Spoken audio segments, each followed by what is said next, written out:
Vyjayanthi wheel చైర్లో ఉండగా పక్కనే ఉన్న నర్స్ వైజయంతికి కాపలా కాస్తూ ఉండగా వైజయంతి అన్న పాపారాయుడు అక్కడికి వచ్చి ఆ నర్స్ని దూరంగా నెట్టేస్తాడు. ఆ నర్స్ దగ్గర ఉన్న ట్రేలో ఒక సిజర్ని తీసుకొని, వైజయంతి నువ్వు బ్రతికుంటే నా పరువు పోయినట్టే, నిన్ను చంపైనా నా పరువుని నేను దక్కించుకుంటాను అని అనుకుంటూ ఆ సిజర్తో వైజయంతి గొంతులో పొడవబోతూ ఉంటాడు. అప్పుడే వైజయంతి స్పృహలోకి వస్తుంది.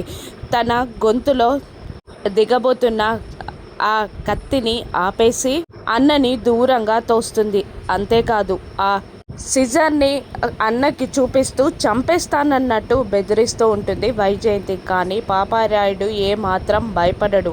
నువ్వు చస్తేనే నా పరువు నిలబడుతుంది అని అంటుండగా నేనే తప్పు చేయలేదన్నా అంటూ చేతిలో ఉన్న కత్తి విసిరేస్తుంది వైజయంతి. షాక్ అవుతాడు పాపారాయుడు కూడా. ఆ శ్రీవల్లి నా కన్న కూతురు కానే కాదు అనగానే ఎవరి కూతురు మరి అని అడిగేస్తాడు పాపారాయుడు. దాంతో వైజయంతి ఆ సుహాసిని కన్న కూతురు ఈ శ్రీవల్లి, మా ఆయనకి ఆ సుహాసినికి పుట్టిన రెండో బిడ్డ ఈ శ్రీవల్లి అని వైజయంతి గట్టిగా అరుస్తుంది.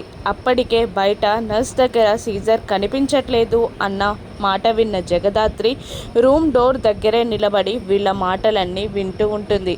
శ్రీవల్లి ఆ సుహాసిని మా ఆయనకి పుట్టిన రెండో బిడ్డ, కేదార్ చెల్లి అని మళ్ళీ గట్టిగా అరుస్తుంది వైజయంతి. ఆ మాట విన్న పాపారాయుడు జగదాత్రి ఇద్దరు షాక్ అవుతారు. ఏంటి, ఆ అమ్మి చనిపోయే ముందు బిడ్డని ప్రసవించింది అన్నావు కదా, ఆ అమ్మియే ఈ అమ్మియా అంటుండగా అవును ఆ అమ్మియే ఈ అమ్మి, ఆ కేదార్కి చెల్లి అని అనగానే పాపారాయుడు మళ్ళీ షాక్ అవుతాడు. అత్తయ్య అంటూ అప్పుడే లోపలికి వస్తుంది జగదాత్రి.